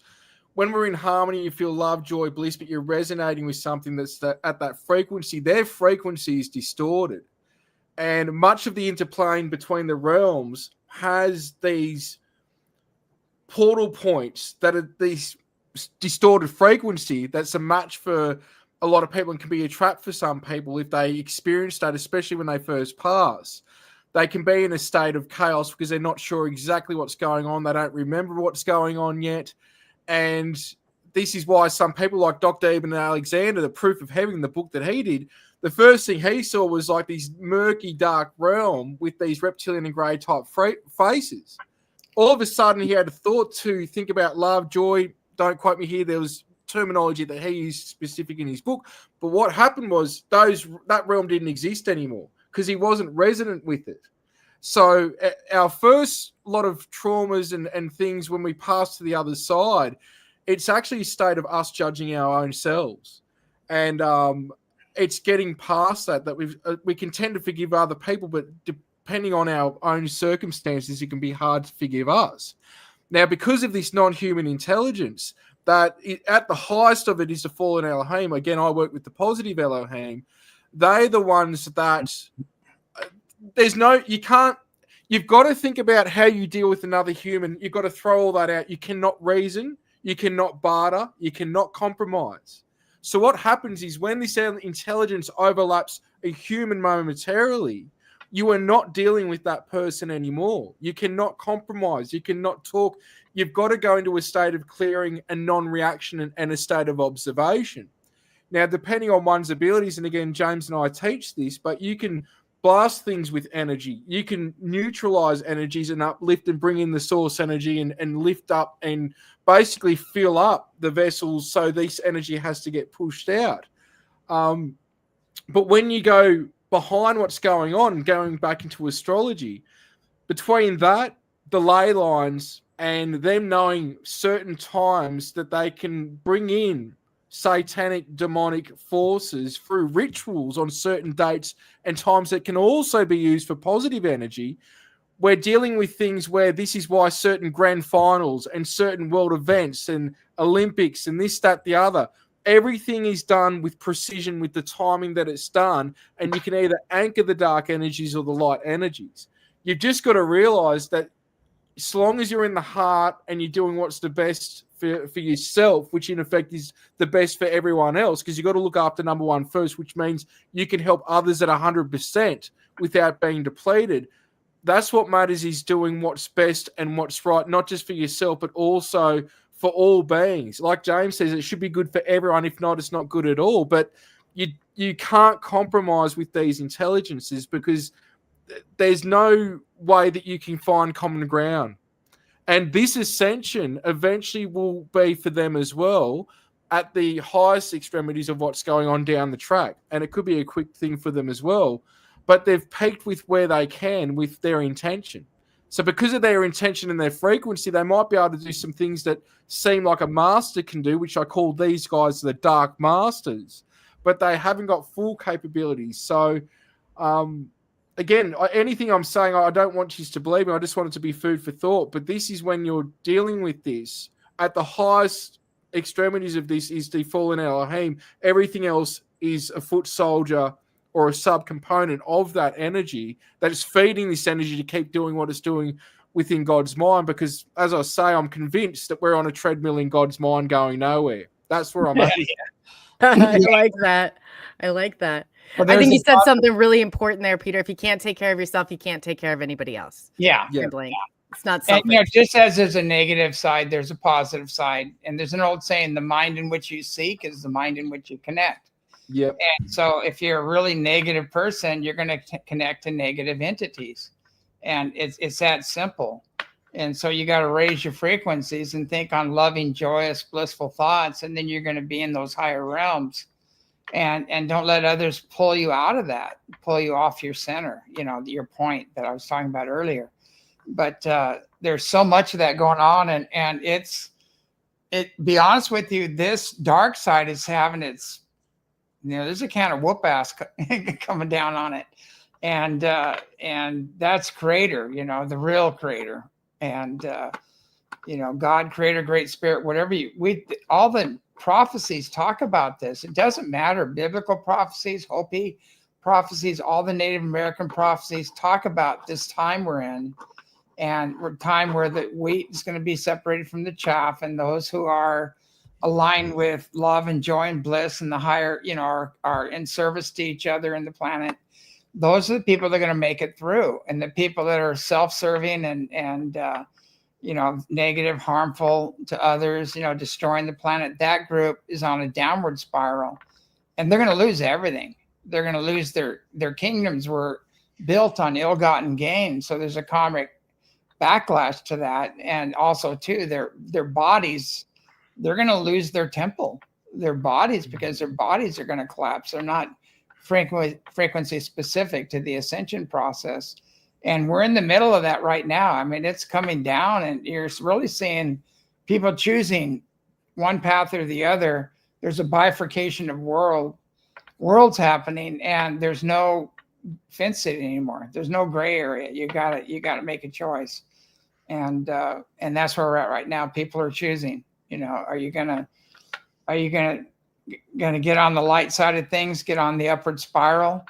Or are you going to take the downward spiral and have to work your stuff out on some other realm or some other planet? You know, those are the options right now.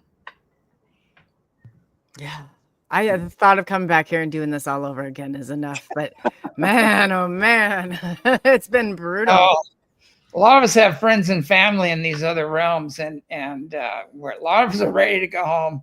Oh yeah. If you know the thought of getting sucked back through here, and I you know, you hear some, I guess, what do you guys think? Because there's a lot of discussion over, do you go to the white light? Do you not go to the white light? The white light shoots you back on here, or do you guys, I mean, or do you even buy into any of that at all? I guess, James, you're probably, you know, I mean, having your near-death experiences and things, I know that you're very in tune to that. Yeah. What do you think? I mean, what is your insight on that? Yeah, I had a lot of training in the past, and I had a lot of past lives as lamas and yogis and things like that. And, you know, I did other things too. I was a road bandit and I was a beggar and stuff. People don't want to tell you about those lifetimes, but I've done everything. And what happened is when I had my near-death experience, the training really kicked in, and it activated. And I kept hearing, go, don't stop to talk. And I was going through the tunnel of light that everybody talks about. And there's all these levels and dimensions, and there's friends and family on them. And I kept hearing, don't stop, don't, keep going. And I went into that plane of pure love and joy and bliss. It's a golden white light of energy, of consciousness. And there's a greater consciousness surrounding you.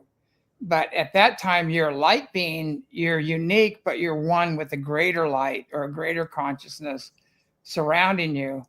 And that's where you want to go. And don't get hijacked along the way. Don't stop to talk, you know, because and you can always come back. And so I left the door open. I can go back and forth to the other realms if I want to visit loved ones or other people. And, you know, that's basically what we need to do. But, you know, a lot of people go to the brown light, you know, Go to the red strobing light. Yeah. I don't know. There's a thing called brown noise, that Hitler created that makes you go to the bathroom. Oh, I didn't know this. Now I do. I don't think I'd go to the brown light. No, stay away from the brown light at all costs. They're playing the brown tone there. You're going to have a problem. I tell you, with all of this stuff, it does get confusing, but you have to think it must be something if they're trying so hard to gain control of that narrative. Well, I would think of it. There is a lot going. Like what I would say to add to what James said, because he didn't stop to talk. And what I've done when people pass and I'm with them, I say to them to follow the love, because when you're in contact with these beings and you hit that source frequency, a natural body reaction is that you will cry. Yeah.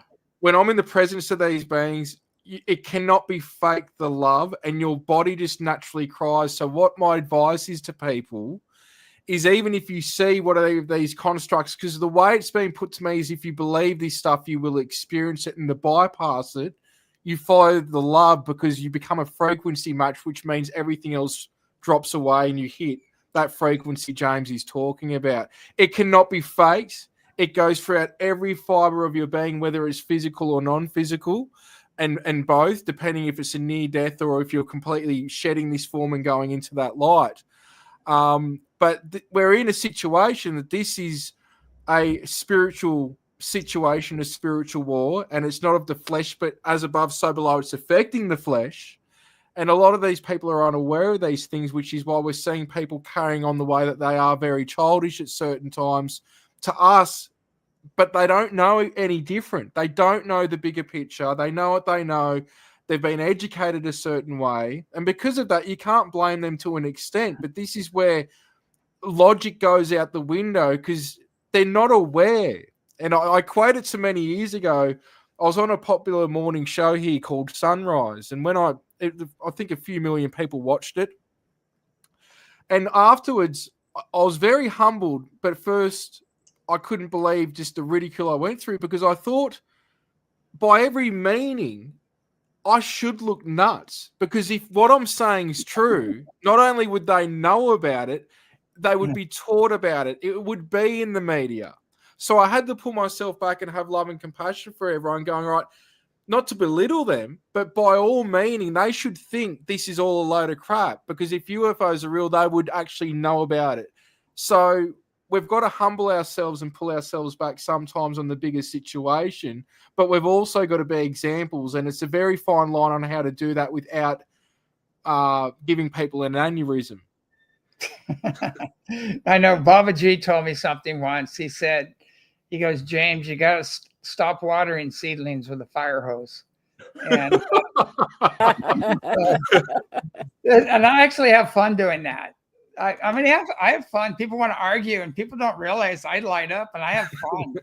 I have fun doing it. And I go, and at the end, if they get really negative or derogatory or whatever, I go, well, thank you for establishing your ignorance and your character. Have a nice day. And sometimes in the field, they try that. We'll be out in the field and it's dark and there's ships flying and everything. And they want to argue that they're satellites. And we have apps proving they're not satellites and everything else. And they're turning and doing all kinds of things, powering up, and the people still want to argue. And a lot of times in the field, I talk about that. I go, oh, look at that. I'll be one powering up. And I just walk away and it's dark and they're still arguing, but I don't need their acceptance and approval. I don't, they can't hook me. And so I just walk away and I'm just laughing and they're still arguing and talking and I can hear them. And I'm like another, 30 yards away or something, doing something else, doing what I want to do. And, I don't have time for it. It's a waste of energy to me, but I don't let it pull me off my center. I just have fun with it. I go, oh, here's an opportunity to have fun. That's good. You have a great sense of humor. You do, James. You really do. I love it. Yeah. Yeah, some of the stuff he comes up with, I'm like, oh, I have to put it on mute. I'm back here in tears laughing. So not that, but yeah, definitely. That's amazing, and that really is. I mean, you guys have such a great way of looking at this, because not everybody can handle that. Not everybody can handle the pressure out there. Self-mastery. It's self-mastery. Like, even I can tell you now that at least 3-4 days a week, I wake up to being told how much of a piece of crap I am. The first thing I see when I go online, and that it's this, that, the other, and people don't know. And again, it takes me back to what I said before. I actually go back to that place of being humble, going, they just don't know. You know, I could try and respond to every person and prove my point, but then what's that going to do? They're where they're at, I'm where I'm at. But it lets you also have a reminder of why you're doing what you're doing. Yeah. That people need these places, people need this assistance, people need these points of people like ourselves, that whether it's, you know, that they're already awake or they're wanting assistance, and or they're aware of the coming times, or when the coming times come, this comes back to all of us being guides in physical form. And that's what chills me out and mellows me out. And just, you know, having it as a daily thing almost, it's something that's a very good reminder to keep you back, you know, grounded and humbled as well. And my grandmother used to say, you know, you can't fix stupid, but you can choose not to be around it. You know? Yeah. And Grandma was right. Yeah, grandma was right. Yeah, Grandma knew what she was talking about, huh? Yeah, I had 2 grandmothers. One was Cherokee, and very, very loving, very wise, very. She gave me a book when I was a little kid about UFOs and everything, and I couldn't figure out why she gave me that book, you know. But then I started seeing them and everything. It was kind of interesting. And my other grandmother, she just died not too long ago, and she lived to be over 100. But she was sharp as a tack, all the way up till, and she was the matriarch of the area. She was the school teacher and everything else in Roswell, New Mexico. When they had that crash, the first responders came to her and talked to her about it. And they said, we have to tell somebody, you know, and they couldn't. These are good old boys, you know, salt of the earth. She said they couldn't even hold a coffee cup. They were shaken so bad for it from the experience. And they're going, you know, Edna, we're not alone. They go, of course we're not. And she goes, you know how vast the universe is? And she was talking them through it, you know, and said, of course we're not alone, you know, like what a small God, you know. And she talked them through it, and they felt really good afterwards. But it's funny how our family has a long history of being involved in the ufology and things like that. And you know, it really upsets your apple cart, you know, when you see a big ship fly over and it powers up and you feel the exchange of energy and you get this big bliss hit. You go, wow, I gotta rethink my whole reality here. You know, it's like a lot of people have lied to me, you know, about the bigger picture. So true. It changes everything. It's at that moment. It's, you know, it's like I said, everything changed that moment I came in contact with the craft. I was 50 foot diameter, 30 feet away. And after that, there was no denying it. There was no like, oh, could that have been? No, it was right there, you know, right there in front of you. I was, it's so funny at the ranch. There's 2 things people do. They either say what the F, or they say, oh my God, you know, one of the 2. And it's funny watching people react to it. And then they can't deny what they saw and what they experienced. And then that cracks the door, and then they want to find out more. And so they find out more, and they find out how to keep themselves clear and create sacred space and work with the benevolent ones and everything else. But it's so funny. I go, you know, a lot of people go, well, UFOs aren't in the Bible. And I go, which Bible are you reading? They're exactly right. Yeah, they're throughout the Bible. You know, that like in Ezekiel, there was a bronze ship, you know, like it had bronze feet like calves. It was a shiny disc. It had fire and brimstone coming out from underneath it. When it landed, it sounded like 1,000 rushing rivers. I mean, there's a whole excerpt in there about that whole event. And, you know, wheels within wheels with flashing lights all around them, the cherubim. If you go further into that was one of the origins of the wrathful God. But if you want to read the rest of that. But, you know, the enlightened ones went to the river Chabar and spoke to the lights that came down from the sky in the river Chabar. I mean, they talk about the sweet energies of the Pleiades and the sons of Arcturus and all that throughout the Bible, but people don't know what they're talking about because they don't know the real history of Earth. They don't know what really happened back in the day. And it's all throughout the Vedas. And, you know, they talk about the craft and they're powered by red mercury. And they talk about the weapons on the craft and the great wars and elephants being seared, the flesh off of elephants, and, you know, these stories. And you go dig up the area back there and it's radioactive right at that time period, you know, because there was a great war, you know, just like the Gobi Desert and all the green glass.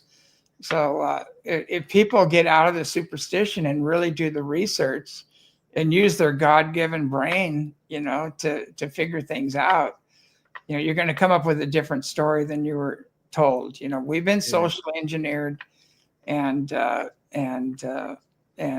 know, we've got to break through that program. Even with God appearing as a cloud by day or a pillar of cloud or fire by night, and when you go into the tabernacle, they're talking about God appearing as a cloud in the tabernacle. Well, that looks like an apparition, a ghost, or it could even be, as I've been saying for years, the crafts can go into an apparition state and land on you and reverberate with you and start to resonate. And you can start to appear on the craft. They can resonate you on board or even pull your consciousness out. And now you're going on board an actual ship that's just in that frequency. But the complexities of this, even with the dream state contact, like a lot of times they can be on the ship and project themselves down, another form of themselves, and they could actually be a light being. And really what you're getting in a glimpse of a lot of these ancient texts is that just described from the viewpoint at that time with what they had that we've been able to articulate in modern times. It's the same stuff. It's just different cultures explaining the same thing. You know, like Star Trek and what was the other one? Star Wars. Those are documentaries.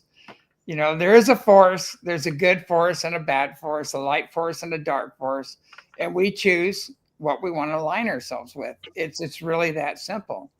And the Creator's gone as you wish. You know, have fun with that. But one, you have blissful events, and the other one, you have some nasty events. It's up to us to choose, you know, which way we go. And when we're done with that, we can return to the light and return to the higher levels, you know, when we're done playing around with the other nonsense. But it is really true. I always wonder, I've done it. I mean, I've gone out of body and gone up on the ships and met feline beings and got a big hug from them and things like that. People are going to have their minds blown because these ships that are coming in now, they have little beings. They have little blue beings on them. They have tall beings, really tall beings. Some have giants on them, same as the inner Earth. You know, they have humanoid beings and some beings that are humanoid, but you know, they might be blue skinned like the past. They talk about the gods of the past are blue skinned because they're copper based. They're not iron based like we are. And so they have blue skin. The inner Earth, a lot of the inner Earth people are greenish blue tinge to them, you know.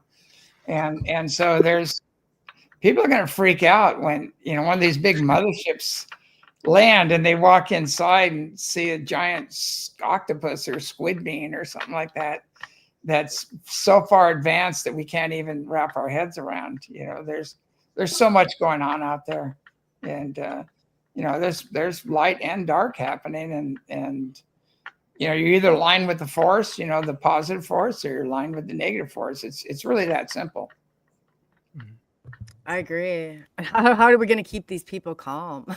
I'm like, I can't even imagine the response. Popcorn. Oh, Lord, popcorn. A lot of popcorn. Enjoy the movie. You know, I started laughing. You know, it's people. When I'm doing a counseling, I watch people just explode and start bawling and laughing. They start bawling first and they're crying and then they're laughing. And I'm sitting there laughing too, and I'm smiling, and they're going, how can you smile at me? Like what I just went through, you know, like, and I said, because I'm feeling the release. I'm feeling the release of all that crap off you. And I'm holding a frequency so you can have that experience, have that happen. And I said, you know, why should I go down and go all this, you know, like that's, I don't want to play there. You know, that's your that's your release. It's like, I feel it. I do feel it being released and everything, but I don't hang on to it. But it's really interesting. People go, why are you laughing? I just went through hell. And I said, well, you got to go through hell to get to heaven. That's just the way it works. But it's kind of interesting and watching that. And that's what I see when you're really anchored in your own connection. All this stuff can be happening around you and you're not attached to it. And you don't even know whether it's good or bad. You can't tell because, it might be good, might be bad. You don't know, what's happening. It's like, everybody's experiencing what they need to experience. And right now we're really learning a lot to get back on track. If we're off track, of our ascension or our evolution or our awakening, whatever you want to call it, we're getting big lessons now to get back on track. And I think that's what's happening on a huge scale right now. Going back to the Charlie Kirk thing, everybody's reevaluating now globally, what's important in their life. And, and I tell people, they get really angry when I tell them ETs are MAGA. They go, what? And I go, yeah, they're make Earth great again. They follow universal law. Universal law is the Constitution. Basically, it's in our Constitution, and they really are aligned with universal law and things like that. And so, they're not tyrants. They're not Hitlers. They're not all these things we want to project on them. They're not here to turn us into human pilaf, and that's not going to happen. And that has happened in the past, but that game is closing out. They're being taken out. And, we need to get back into our love and joy and bliss and join the rest of the universe in peace and the greater family of man, because that's the opportunity we're being given right now. And, we don't need, I tell people, you have a car, I go, you don't need gas. And actually you can turn water into gas. You can turn water into gas, diesel, or jet fuel. And you also don't need tires because we have anti and counter-gravity as well. And you don't need all the hospitals and everything else because med beds, are coming in. You don't need all this stuff. How can you have poverty when you have replicators? These beings, they own the universe. The universe is their playground. And they're just having a great old time. And we could do the same thing on Earth. We have that opportunity right now to move into that. And the way we do it is to align ourselves with the higher dimensional beings and focus on universal law and be create a space for them to come and join us, and help us to clean up the planet and heal ourselves and, clean up the environment and everything. They have everything.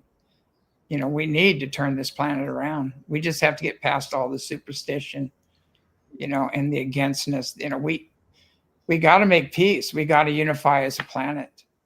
And when we do that, we join the rest of the universe. Oh, I like that. That's so true. And I know I want to thank both you and Peter for coming on. And too, before we get too far and make sure there's no questions that we left, but do you want to tell everybody in the audience, Peter and James, what you got going on at the ranches? And I guess, any of the places James right now is in Hawaii and he's got the freshest coffee in the world, we hear. So we're looking forward to hearing about that. But would you tell him what, you got coming up for as far as events and services and things like that too?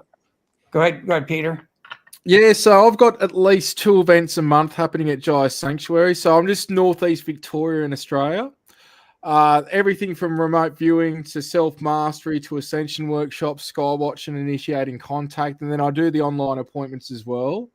And I'll probably have an online remote viewing course I'll do in January, which will probably be around the time that I might end up with James in Hawaii. We're just working that out now as well. So, yeah. Yeah, right now we're kind of limited here in Hawaii because, it's a 7.5 acre ranch and it's a coffee ranch. And we're picking coffee like crazy right now, trying to stay ahead of it. And so that's basically what I'm focused on right now, but we're still doing counselings and workshops and we call them transpersonal release sessions, where we go through, past life trauma, childhood trauma, everything, clear the patterns out and hook people up with their star families and make their own connection with Creator. We're doing those still. And we're planning for the spring, to do a lot of workshops and classes. He said we don't have our list up yet. We're working on it. But, a lot of it's, basically a lot of it has to do with funding and participation. People need to really get off the fence, and get going with their own spiritual evolution and healing. We've noticed the last 2 years have been really slow at the ranch because of COVID and financial and all these other problems. And so we're just kind of hanging in there right now. But the Hawaii place here, we have like one bathroom and one shower. Basically, I'm working on another shower, getting it operational. And we have to put in some more bathrooms and things like that. So before we can really have guests here, we can do some sky watches and things like that here. And we are having a lot of ships fly right over the house. So if the sky's clear, they're coming in really low and coming in here at Hawaii too. But that's basically what we got going. If you go to the website, eseti.org, you can find out what's happening there. And the books are all there too, as well as the workshops, the self-mastery workshops and ambassador training. And if you go to eseti.org, everything's there. And your website, where do they go for your stuff? Yeah, I've linked them all into one. So even the esetiaustralia.org or Peter Maxwell Slattery will all go now to Jaya Sanctuary, which is the home to ESETI Australia. So that's Jaya, Jaya, sanctuary.com. And all the books, the movies, all information is there as well. So like Jaya man. Seems fitting for they're in Hawaii. It's like the hang loose. Everybody. Yeah. So I was thinking you brought the Hawaii vibe tonight. Yeah. It's really like the surfer. I love it here. It is a lot of hard work, but we do take a break on the weekends and go jump in the ocean. And there's dolphins and whales, and you're not supposed to swim with the dolphins, but they choose to swim with you, and you cannot get away from it. So that's the most stupidest rule I've ever heard, because 2 flips of their tail, they're gone. And if you're out there swimming and they're going, you're swimming with the dolphins, you don't have a choice. If they want to swim you, they're going to swim with you. And if they don't like your energy, they're gone. It's that they're very telepathic, very, very enlightened. But oh, are you going to get tickets now for the dolphins swimming? Oh, yeah. I'm not swimming with them. They're swimming with me. Okay. That's what I told them. I told them I identify as a dolphin. And if there you go. Dolphin, that you just broke federal law. And so I'm not swimming the dolphin. I am a dolphin. Yeah, there you go. Yeah. I'm not a furry. I'm a fishy. I don't know. This is the craziest thing. I remember when I was a lifeguard, they said one of the rules were no underwater breath holding. Now, how the hell are you going to get from one end of the pool to the other is what I would always say. There's no underwater breath holding. I was like, no, so wait, you're supposed to breathe underwater? Is that? Yeah, I guess so. You can't hold your breath. They're actually supposed to breathe underwater. Okay, the best part was listening to people trying to find this. And I said, you need to go to the pool association or somewhere else instead of making these rules up for yourself, because that's what's going on here. I mean, it was crazy. They're like, some people it's a liability issue. I said, it doesn't make any sense. Whatever way you look at this, just like, you can't go swimming with the dolphins are in there and you're not going to outswim them. I think your better tactic is to keep swimming with them. But yeah, it's crazy. This is like the craziness of the world today. That's for sure. Well, a lot of it's I don't want to go political, but there's the libtards are making these rules. Oh, yeah. And they're so ridiculous. That is exactly a rule right we're there. protecting the dolphins, and they're virtue signaling and making all these things. And I go, do you actually know how stupid that rule is and how unenforceable it is? I mean, you have to stay 50 yards away from a dolphin. I go, where? I go, they're everywhere. They're everywhere. And they want to swim with us. They want to hang out with us. And you're not going to stop them. Your little rule book and your little law, and no matter how many tickets you write, is not going to stop dolphins from swimming with humans. They love to swim. I can't even believe this is saying it.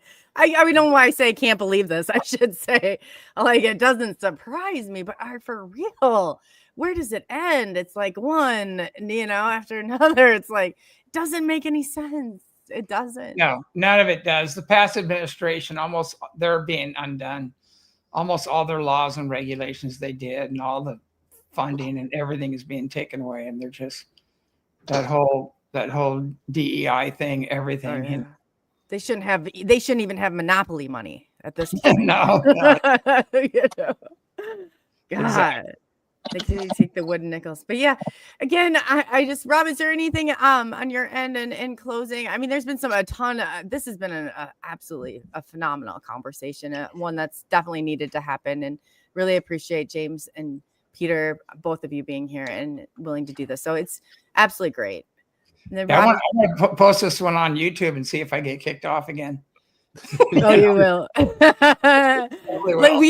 better thing would be like, let me post this on YouTube and see how long it takes me to get kicked off again. Yeah, let me know.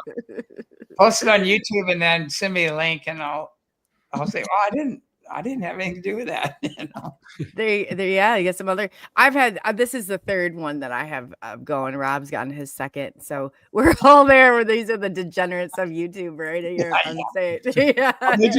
They just apologize for kicking all the people off and everything. So supposedly they're going to change things. Facebook too. I don't know. Yeah. But YouTube just finally apologized and said, we're forced to do it.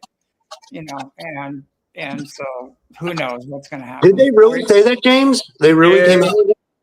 Yeah. Elon even posted it in the last 24 hours. Elon Musk even posted it. Will we get our channels back? Yeah. Supposedly you might. It'd be good because there was stuff that even me and James had that had hundreds of thousands of views and just all this material over the last many years. Who knows how long it's been pulled down, like many other people like yourself. And apparently that's what they're doing, but I don't know if they've got it all sitting there still. They must have just made the channel blank, and hopefully everyone's videos and stuff are still sitting there. I don't know if you might have to go through a process. You might have to like go through some kind of a process. Say, look, I was demonetized. I'm demanding my channels back or something. I don't know.